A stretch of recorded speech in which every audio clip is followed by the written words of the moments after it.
Welcome back to Remake Rumble, the segment of Tie Town Reviews where I pit a film and the movie that was remade from it against each other.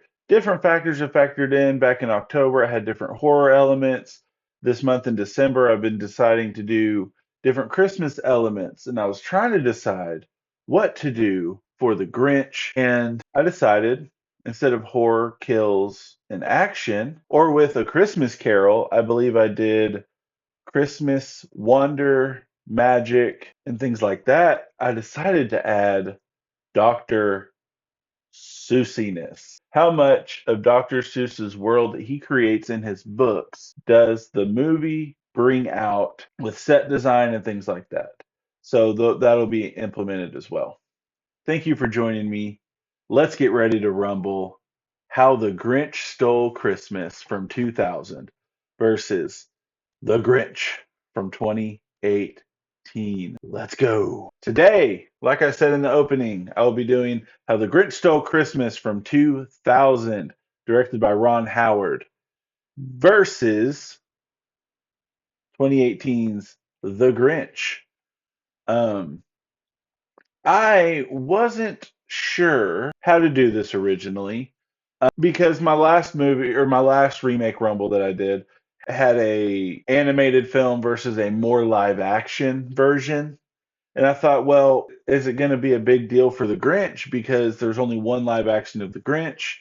There's a TV version that's 25 minutes long. You can't pit that against a feature film. And then the other feature film is animated by Illumination. So I wasn't sure if it would even be comparable, but it is. It actually is. The stories are quite similar. The way that the Grinch comes to hate Christmas, somewhat similar. There's differences, but it's somewhat similar. And then his journey to becoming a better who? Grinch? Man? Whatever. His journey to becoming a better living creature, if you will. Kind of the same. The turn doesn't make as much sense in 2018, but we'll get into it in a second. When you talk about Dr. Seuss's stories, The Grinch is by far his most popular product.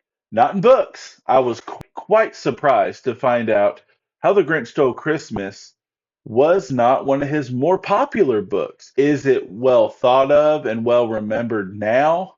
Yes. But his most popular book, according to Publishers Weekly, Green Eggs and Ham. Following that, The Cat in the Hat, Oh, the Places You'll Go, and One Fish, Two Fish, Red Fish, Blue Fish, as well as The Lorax. They all rank above The Grinch. So The Grinch isn't even top five most popular. This is by sales and fan recognition, things like that. Again, today, I think How the Grinch Stole Christmas is a very popular book.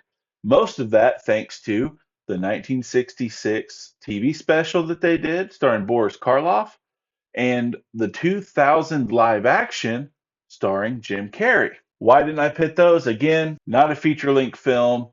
I will never pit a TV episode versus a movie. And essentially, that's what the animated special is from 1966. So, regardless, even those are the two more popular versions of the story, I still was not going to pit them. Anyways, popularity of the Grinch's book came from the live action from 2000 and more so the 1966, of course, special for TV. Now, that surprised me. It surprised me. I thought, I just always assumed, I guess is a better way to put it, that The Grinch was his most popular book, and it's not. And it blew me away. It blew my mind. But when it comes to TV specials or film adaptations, of course, The Grinch is the most popular. Why? I don't know. I couldn't find a concise reasoning for that. I just know when they tried to do Cat in the Hat live action, it failed miserably for different reasons. However, while I don't love it, I guess I wouldn't even say I like it. If my nieces wanted to watch it, I wouldn't mind having it on. It's got some funny parts. It's overwhelmingly boring at times because the story of Cat in the Hat's kind of boring. I'm sorry. Anyways, we're not here to talk about Cat in the Hat. On to the measurables. Today we're starting with cast versus cast. First up, 2000's How the Grinch Stole Christmas, narrated by Anthony Hopkins. The Yodeler, played by Gavin Grazer. The Crazy Moose? It's not Moose. It can't be Moose. Anyways, he is played by James Ritz, small band member that pops up in the inside the little trombone or whatever. Not trombone, that's not it either. I don't know musical instruments, and I didn't ask my wife. I should have. Anyways, he was played by Vern Troyer. Sadly, he's passed away, but very popular, especially from the Mike Myers universe, the Austin Powers franchise. Anyways, the Biker Who, played by David Cusbill. Rose Who, played by Rachel Winfrey. Elderly Timekeeper, 6 minutes till Christmas, or whatever, he was played by Rance Howard. The young Augustus Mayhew was played by Ben Bookbinder. Young Martha May, played by Landry Albright. The young Grinch was played by Josh Evans. Drew Luhu, played by Jeremy Howard. Stu Luhu, played by TJ Thine. I know him from Bones. I'm sure people know him from Bones, but also other things. I've not seen him in a whole lot, but I know him best from Bones. It's always fun to see him in The Grinch for some reason. I don't know. I don't know why. Officer Houlihan, played by Jim Miskieman. Hubris, played by Clint Howard. Betty Lou Who, played by Molly Shannon. Lou Who, Bill Irwin. Martha May Huvier, played by Christine Baranski. I may have butchered that. I'm probably butchering most of these names. Mayor Augustus Mayhew, played by Jeffrey Tambor. I never realized that that's who that was. For some reason, I always thought Augustus Mayhew was played by John Lithgow. Why I never made the connection that it's actually Jeffrey Tambor who's the dad from Hangover. I don't know why I never made that connection, but I didn't until I was doing this. Max, played by a dog actor named Kelly. Now, he was technically played by several rescue dogs that they brought in, but mostly he's on screen played by the dog actor Kelly. Cindy Lou Who, played by Taylor Momsen, and the Grinch, of course, Jim Carrey. 2018's The Grinch, narrated by Pharrell Williams. Axel, played by Ramon Hamilton. Ozzy, played by Sam Lavagino. Mayor McGurkle, played by Angela Lansbury. Izzy, played by Scarlett Estevez. Breckelbaum, played by Keenan Thompson. Donahue, played by Rashida Jones. Mrs. Toffee Apple, played by Georgia Toffolo. And Cindy Lou Who, played by Cameron Seeley. Finally, the Grinch, played by Benedict Cumberbatch. Interestingly enough, both casts are great and present the characters well. Both stories definitely add characters that clearly weren't in the book, or if they were background characters and you didn't know their names. You didn't know their backstories, and it's obviously a strength and weakness for both movies, just throwing stuff in. While there's certainly more star power in The Grinch in 2018, the characters overall just aren't interesting to me. Outside of Bricklebaum, the happiest who, Keenan Thompson, he will never not entertain me. And then Cindy Lou, she was interesting, much more interesting than the live action. Despite those two characters, though, the cast overall, not the cast, excuse me, the characters overall were not that interesting. Was it the actor's fault? Was it the writing? I don't know. But in the 2000 version, much more enjoyable watching the different characters, watching them interact, watching how they deal with the Grinch. Much more interesting to me. The point will go to How the Grinch Stole Christmas. Next up is story. How the Grinch Stole Christmas.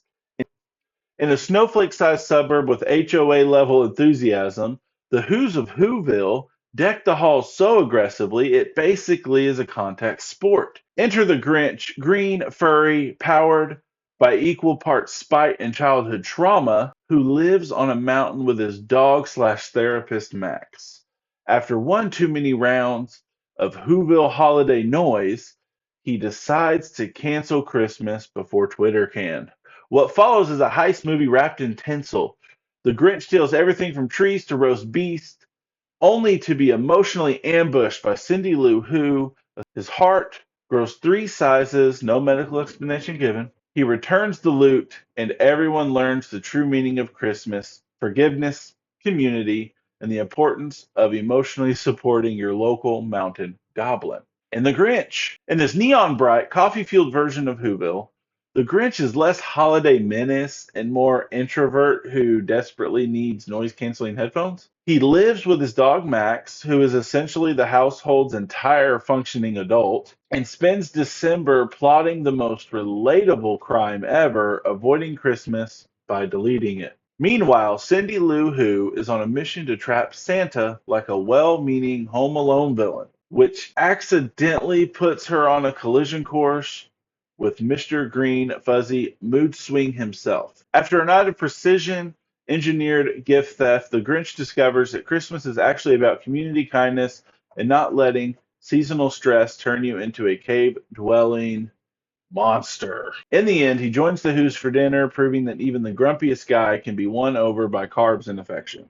Think about that. My thoughts on the stories. When it comes to the stories, it was harder than I thought to come up with which point or which to give a point to. I'm not going to tie it this time because in the live action, we have the Grinch who is lost as a baby and adopted by a lovely couple, sisters. It never explicitly states their relationship, but whichever they were lovely. They treated the Grinch well. There you have it. But he was, however, severely bullied by Augustus and other children because he was green and furry. Not Martha, though. She liked Grinch, and she liked that he green, and she liked that he furry. But other than that, the others picked on him pretty heavy for being different. Racial undertones, for sure. But an accident with a razor as a child and then gifted a razor as an adult ends up leading him to running away to Mount Crumpet and eventually as an adult stealing Christmas altogether.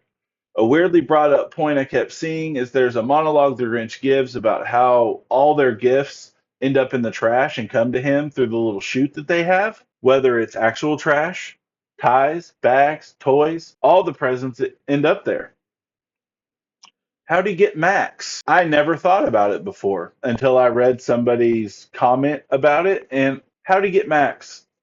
Monsters. They're monsters. In The Grinch in 2018, it's a similar thing. Not bullying or mistreatment by the Who's, but loneliness while a child, seeing all these kids get to spend time with families or get adopted while he is left alone, made him run away to Mount Crumpet and decide he never wanted to be around people anymore. He wanted to be by himself. And that's really it. There's no bullying, there's no none of that. He's just crotchety because he's lonely. That's essentially it. He doesn't steal Christmas until he sees the absurd way that they're celebrating this year. They're spending big. They have a ridiculously big tree that they put in the middle of the town, three times bigger. The Grinch says 10 or 100 times bigger, something like that, because it probably is. That's like the whole thing with the animated version and the 2000 version. They're overly consumed by greed, essentially. And that's kind of the Grinch's whole point in both films. To be fair, both reasons are understandable to want to steal Christmas, to actually do it and take things from the actual innocent small children, not as understandable. Besides the similarities, because there are similarities, why he actually steals Christmas and one isn't the exact reason he steals it and the other, or they do kind of both meet back at greediness is the core reason. It's just the other things that push him to do so are the difference. And I'm sorry, loneliness is not the reason to ruin fun for innocent children. Point goes, How the Grinch Stole Christmas. It's just so much easier to see his reasoning in the live action with the bullying and the mistreatment, even as an adult.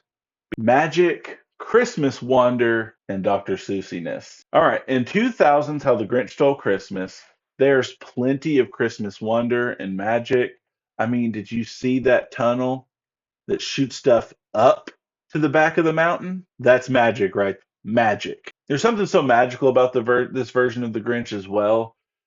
Doing Dr. Seuss in live action is a Herculean task that honestly you would think only Tim Burton would have the crazy, weird imagination to do. They tried to get Tim Burton, couldn't get him for different reasons, supposedly because he was working on Sleepy Hollow at the time. I believe he was working on a film. I'm pretty sure it was Sleepy Hollow. Anyways, so they go to Ron Howard basically, and he does a good job. Now, why is it a Herculean task?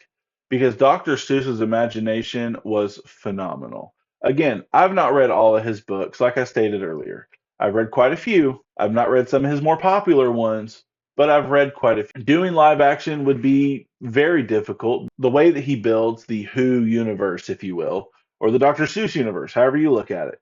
But, where it is with costumes and set design, Ron Howard hits it out of the park. He just does. Well, ask the team that tried to do Cat in the Hat. Got the whole live action universe canceled.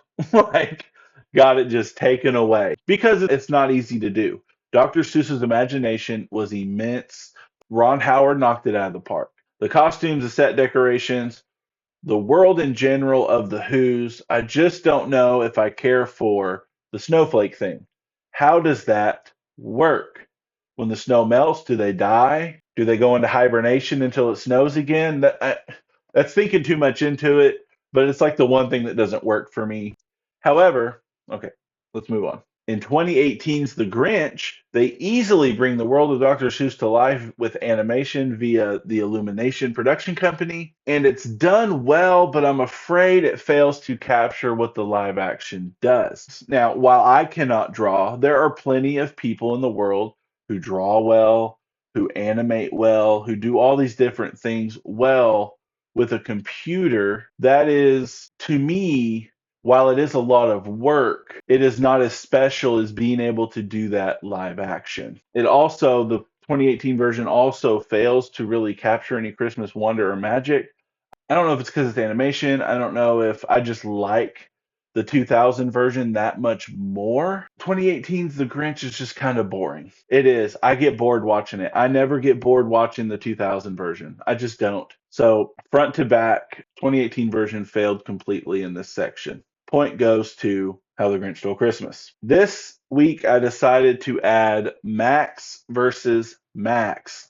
Henchmen, if you will. And How the Grinch Stole Christmas, Max, like I said earlier, played primarily by Kelly, but there are a few different of the same breed that they got from a rescue center to use for different scenes and different shots. He was helpful, but in the end, he's just a dog running around, but he was there for the Grinch. He is a very good boy, but at the end of the day, he's kind of a boring dog. And The Grinch from 2018, animated dog, voiced by Frank Welker. There's some noises that he does, and I guess you would maybe need a voice actor to do those, but they got Frank Welker to do it, which is interesting. But he was animated adorably and was weirdly portrayed so sympathetically. He was so helpful to the Grinch and could do so many different things. I mean, he can make coffee. What I wouldn't give for mine and my wife's dog Cletus to be able to make coffee. They also portray him as endlessly loyal and the literal emotional support that the Grinch needs throughout the film. And of course, he reluctantly does help him steal Christmas or attempt to. Point goes to the Grinch. Now, the, the, the Grinches. Jim Carrey from 2000's How the Grinch Stole Christmas was born to play the Grinch.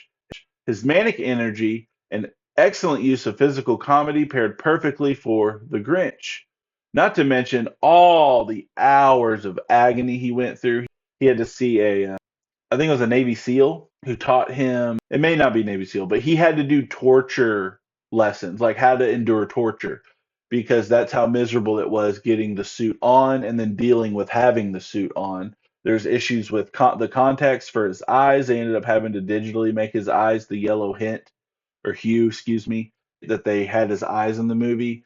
He went through a lot, he did a lot, and he did a very good job. No, I mean, it's understandable why he always says no to a sequel. In 2018, Benedict Cumberbatch on paper would be a great Grinch, but he suffers from coming after both Karloff, because it's the animated version, as well as Jim Carrey. 99% of the time, when people think of the Grinch, they most likely are thinking of Jim Carrey, or they're thinking of Karloff, or vice versa. 99% of the time they're thinking of Carrey and then 1% they're thinking of Karloff, or 99% they're thinking of Karloff and 1% they're thinking of Jim Carrey. Either or, it's those two that they think about. Is that unfair? Maybe. But it doesn't change the fact that it's the case. At the end of the day, it's just a voice performance that doesn't particularly stand out, doesn't do anything particularly special, whether you're comparing it to Jim Carrey or you're comparing it to Karloff. There's just something so uniquely great about what Karloff does with his because of his voice. And then there's just something so uniquely great about just everything that Jim Carrey does. Point goes to Carrey and How the Grinch Stole Christmas. So with that, the winner, I think, clearly is How the Grinch Stole Christmas. This is with a tally of 4-1. At the end of the day, the 2018 retelling of The Grinch just wasn't needed. I honestly forget that it exists. I'm sure it has its fans, all films do. But for me, it just isn't even a competition. And it doesn't matter what version you compare it to, the other version is the preferred version by me personally. Please remember to be safe, hug your loved ones, and don't be a Grinch. Be blessed, everybody. Goodbye. Merry Christmas.